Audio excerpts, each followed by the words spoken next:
इतिहास साक्षी है कि पुण्य भूमि भारत की गाथा भारत की अस्मिता, गौरव और राष्ट्रीय स्वाभिमान के लिए विदेशी आक्रांताओं से संघर्ष की महान गाथा है। बर्बर आक्रांताओं ने भारत की आत्मा पर चोट करने और भारत का अपमान करने के लिए हमारी संस्कृति और आस्था के केंद्रों को उद्ध्वस्त किया। सोमनाथ, काशी, मथुरा और अयोध्या के मंदिरों का तोड़ा जाना आज भी भारत की स्मृतियों में जीवित है। सन 1528 में अयोध्या में भगवान श्री राम के मंदिर का मुगल आक्रांता बाबर द्वारा तोड़ा जाना ऐसी ही एक अक्षम्य घटना थी जिसने सीधे भारत के सम्मान और आत्मा पर चोट की थी। कारण साफ था, अयोध्या के श्री राम के मंदिर पर आक्रमण भारत की आत्मा पर आक्रमण था। जहां हर भारतीय के रोम रोम में राम बसते हैं, वह भारत यह अपमान कैसे सहता। राम मंदिर पर आक्रमण भारत को आहत कर गया था। विदेशी हमलावर अपनी बर्बरता दिखाते गए और भारत अपने आत्मगौरव को फिर से पाने के लिए संघर्ष करता रहा। भारत रामलला के जन्म स्थान पर बाबर के नाम पर बने एक ढांचे को देखता और उसे हटाने का संकल्प लेकर शक्ति संजोया करता।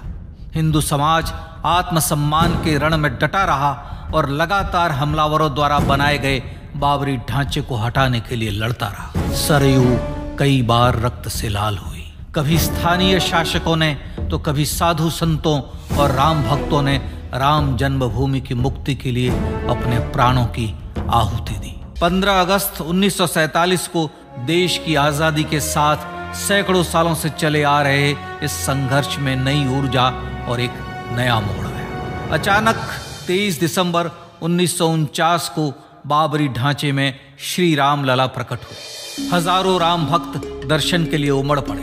तत्कालीन प्रधानमंत्री पंडित जवाहरलाल नेहरू ने उत्तर प्रदेश सरकार को श्री राम लला को विवादित ढांचे से हटाने का आदेश दिया।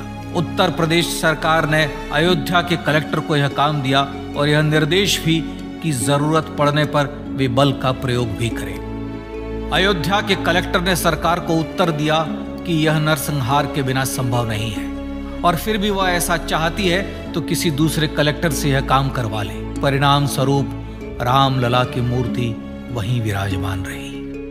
विवादित ढांचे को बंद कर दिया गया। केवल पुजारी को सेवा अर्चना के लिए भीतर जाने की अनुमति थी। फिर भी राम भक्त विवादित ढांचे के बाहर से प्रभु श्री राम की आराधना करते रहे। भारत के हिंदू समाज के लिए चुनौतियां और बढ़ गई। मामला अदालत में गया। विपक्षी दलों द्वारा अदालत में भगवान श्री राम के अस्तित्व पर सवाल उठाए गए। उनके अयोध्या में ही जन्म लेने का प्रमाण मांगा गया। भारत का जनमानस अब आहत हो उठा था। आजाद भारत में भी हिंदू समाज को अपनी आस्था और श्रद्धा के लिए संघर्ष करना पड़ रहा था। चुनौतियों के इस समय में सन 1984 में विज्ञान भवन दिल्ली में विश्व हिंदू परिषद ने धर्म संसद का आयोजन किया। इस संसद में देश भर के संतों ने राम जन्मभूमि की मुक्ति के लिए आह्वान किया और राम जन्मभूमि मुक्ति यज्ञ समिति का गठन किया। धर्म संसद ने राम जन्मभूमि की मुक्ति और वहां भगवान श्री राम के भव्य मंदिर बनाने के भारत के जनमानस के संकल्प को फिर से दोहराया। विश्व हिंदू परिषद के नेतृत्व में मंदिर निर्माण के लिए पूरे देश में अभूतपूर्व आंदोलन की शुरुआत हुई। सन 1989 में विश्व हिंदू परिषद द्वारा गांव-गांव से रामशिला पूजन करके अयोध्या भेजी गई। 2,75,000 गांवों से रामशिलाएं अयोध्या पहुंची। भव्य राम मंदिर के शिलान्यास का निर्णय हुआ। पूज्य संत महात्माओं और हिंदू समाज के अन्य प्रमुख नेताओं के निर्णय के अनुसार अनुसूचित जाति के प्रमुख नेता श्री कामेश्वर चौपाल ने 9 नवंबर 1989 को मंदिर निर्माण का पहला पत्थर रखा। राम जन्मभूमि पर मंदिर निर्माण के लक्ष्य की पूर्ति के लिए सन 1990 में सोमनाथ से अयोध्या के लिए श्री लाल कृष्ण आडवाणी ने रथ यात्रा की शुरुआत की। देश में जन भावनाओं का ज्वार उमड़ने लगा। श्री लाल कृष्ण आडवाणी के रथ यात्रा के साथ साथ मंदिर के लिए जन समर्थन बढ़ने लगा और छद्म सेकुलरवाद बेनकाब होने लगा। इस जन आंदोलन को रोकने की तमाम कोशिशें हुई पर सब व्यर्थ हुई। विश्व हिंदू परिषद ने देशवासियों से अयोध्या में जन्मभूमि पर मंदिर निर्माण के लिए 30 अक्टूबर और 1 नवंबर 1990 को कार सेवा का आह्वान किया। परिणाम स्वरूप लाखों राम भक्त कार सेवा के लिए देश के कोने कोने से अयोध्या आए। इससे देश की एकात्मता का विराट दर्शन हुआ। कार सेवकों को रोकने के लिए उत्तर प्रदेश के तत्कालीन मुख्यमंत्री श्री मुलायम सिंह यादव ने अयोध्या में परिंदे को भी पर न मारने देने की घोषणा की। स्थितियां गंभीर हो गई। अयोध्या से 200 किलोमीटर दूर रेलगाड़ियां रोक दी गई। अयोध्या युद्ध भूमि बना दी गई। मार्ग बंद, रेल बंद, चप्पे चप्पे पर पुलिस। अयोध्या सैनिक छावनी में बदल गई। राम के गीत गाते, होठों पर हंसी और पांव में छाले लिए राम काज के लिए राम भक्त देश विदेश से अयोध्या पहुंच ही गए।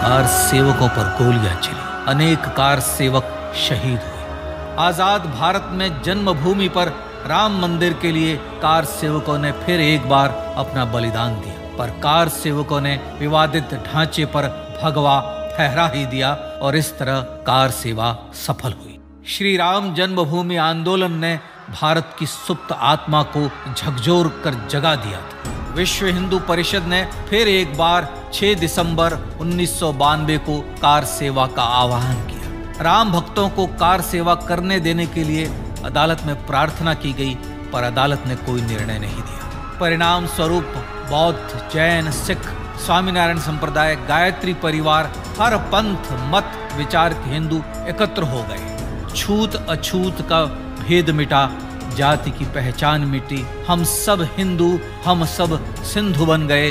राम सिंधु में ज्वार उठा और देखते ही देखते 6 दिसंबर 1992 को श्री राम जन्मभूमि से बाबरी ढांचा सदा के लिए हट गया।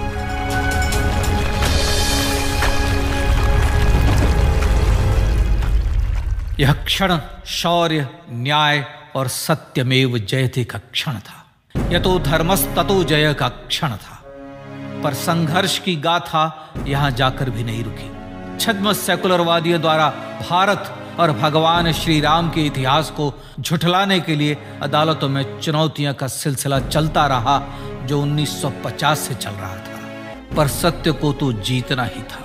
आखिरकार देश के सर्वोच्च न्यायालय के 5 जजों की खंडपीठ ने 9 नवंबर 2019 को ऐतिहासिक निर्णय दिया और यह कहा कि अयोध्या जन्मभूमि परिसर की पूरी 67 एकड़ भूमि रामलला की। और न्यायालय ने भारत सरकार को जन्मभूमि पर मंदिर बनाने के लिए एक ट्रस्ट बनाने का आदेश दिया। सर्वोच्च न्यायालय के आदेश के अनुसार भारत सरकार ने 5 फरवरी 2020 को श्री राम जन्मभूमि तीर्थ क्षेत्र नाम के ट्रस्ट का गठन किया और राम जन्मभूमि न्यास की भूमि जो सरकार द्वारा अधिग्रहित की गई थी, उसे ही नवनिर्मित न्यास को वापस दे दिया गया।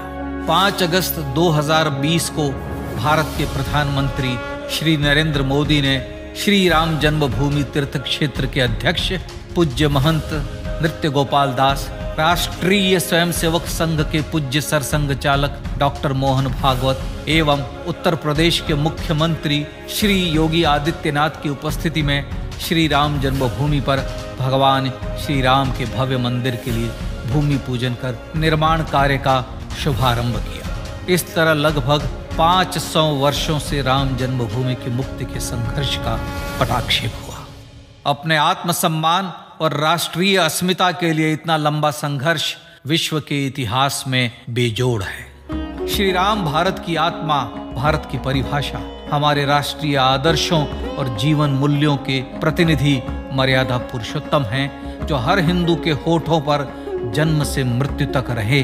बस यही हर हृदय में प्रार्थना होती है। राम भारतीय राष्ट्रीय स्वाभिमान और आसेतु हिमालय से समुद्र पर्यंत तक जन जन को एकात्मता के बंधन में बांधने वाले रक्षा सूत्र हैं।